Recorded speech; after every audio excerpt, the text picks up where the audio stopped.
तो आज आप लोग पढ़ेंगे समलंब चतुर्भुज। इससे पहले दो आकृति आप पढ़ चुके हैं, आयत और वर्ग।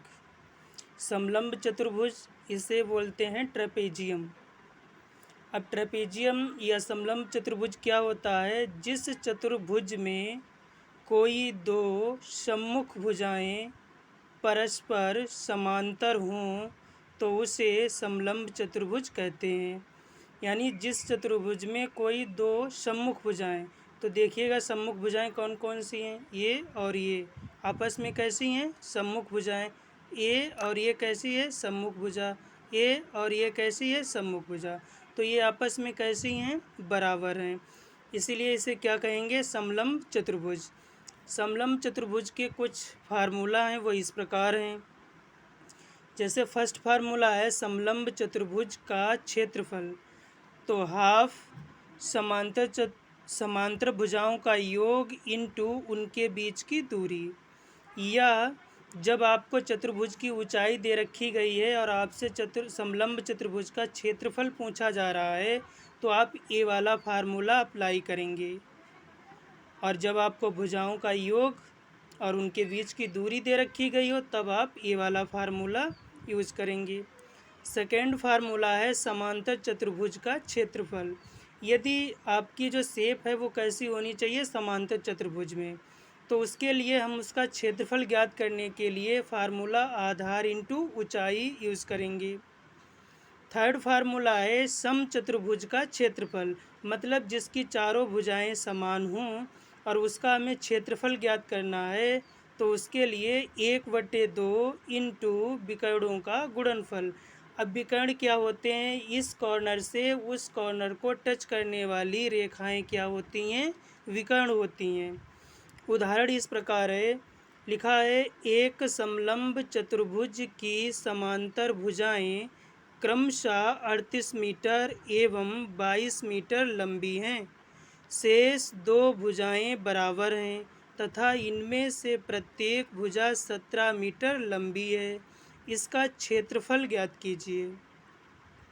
तो इस क्वेश्चन में हमें समलंब चतुर्भुज का क्षेत्रफल ज्ञात करना है। अब हमें क्या क्या दे रखा गया है? समांतर भुजाएं दे रखी गई हैं और ऊंचाई हमें फाइंड आउट करनी है। तो देखिएगा इसकी आकृति किस प्रकार बनेगी। ये बना हुआ है आपका समलंब चतुर्भुज। तो समलंब चतुर्भुज में ये दोनों क्या हैं? आपके कर्ण हैं। ये एक ट्रायंगल हो गया, यानी त्रिभुज हो गया। तो जिस प्रकार ये त्रिभुज है, जो इसकी लेंथ डिस्टेंस है वही इस त्रिभुज की होगी। अगर इसकी जो AC भुजा है 17 मीटर है, तो इसकी VD भी भुजा क्या होगी? 17 मीटर होगी।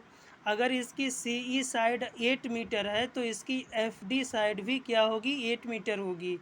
अगर इसकी हाइट फाइंड आउट करने पर 15 मीटर आई है, तो इसकी भी हाइट कितनी होगी? 15 मीटर होगी। तो इस प्रकार ये दोनों त्रिभुज जो हैं ACE और BFD, ये आपस में कैसे हैं? समान हैं, सर्वांगसम हैं। अब इस प्रकार हम किसी एक त्रिभुज का क्या निकाल लेते हैं? ये AC भुजा फाइंड आउट करते हैं। तो किस त्रिभुज की बात की जा रही है? समकोण त्रिभुज ACE में।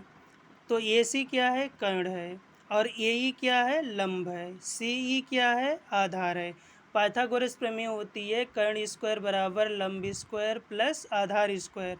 तो हमें कर्ण कितना दे रखा गया? 17 स्क्वायर दे रखा गया है। लंब कितना दे रखा है? पता नहीं, वो फाइंड आउट करना है।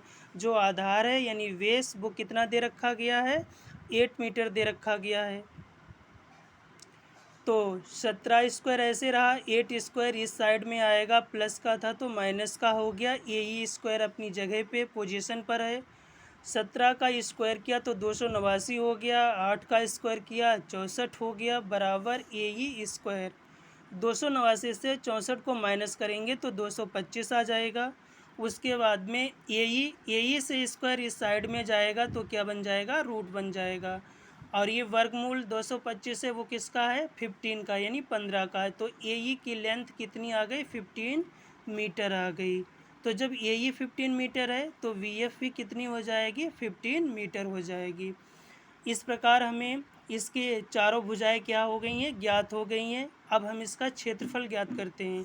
अब समलंब चतुर्भुज का क्षेत्रफल, तो फार्मूले के अकॉर्डिंग क्या है, हाफ इंटू दोनों समांतर भुजाओं का योग। तो समांतर भुजाएं हमारे पास क्या है, ए बी के समांतर कौन सी भुजा है, सी डी। तो ए बी कितनी दे रखी गई है, 22 मीटर, और सी डी कितनी दे रखी गई है, 38 मीटर, इंटू उनके बीच की दूरी। तो इस भुजा से इस भुजा के बीच की दूरी कितनी है, 15 मीटर है। तो वो मैंने यहाँ पे कितनी फाइन लिख दी है, 15 मीटर। तो 22 + 38 का ऐड किया तो हुआ 60, और इंटू 15 अपान में 2, 16 और 15 की मल्टीप्लाई की तो 900 हो गया। 900 को 2 से डिवाइड किया गया तो कितना हो गया, 450 मीटर स्क्वायर। इस प्रकार इस समलंब चतुर्भुज का क्षेत्रफल ज्ञात हो गया। Please subscribe, like and share my video.